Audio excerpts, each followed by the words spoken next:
The conflict in eastern Ukraine, the threat of ISIS in Iraq and Syria, an immigration crisis on the border, militarized police in Ferguson, Missouri.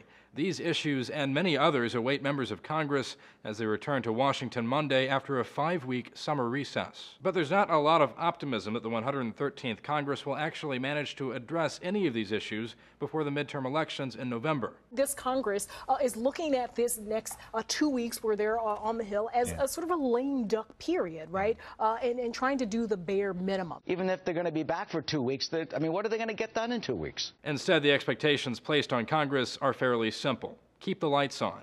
Congress needs to pass an appropriations bill to keep the government operating after the fiscal year ends. Since presumably no one's looking to repeat last year's exhausting government shutdown drama, a short-term compromise bill seems likely. Congress has a time limit to address 2 more measures: the Export-Import Bank and the federal ban on taxing internet access.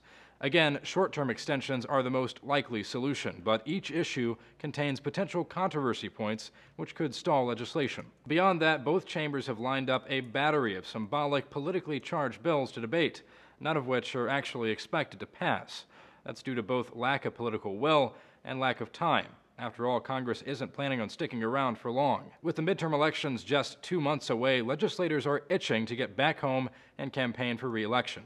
That means this congressional session's only going to last 3 weeks, with copious half-days and long weekends. The New York Times notes, discounting the days with a late start or an early ending, Congress may have just 4 full workdays over the next 9 weeks. Lest we forget, Congress's approval rating is still hovering near historic lows. The latest Gallup poll shows just 13% of Americans think the institution is doing a good job. Despite the short sessions, both House Speaker John Boehner and Senate Majority Leader Harry Reid have promised to make the most of their brief time back on the Hill.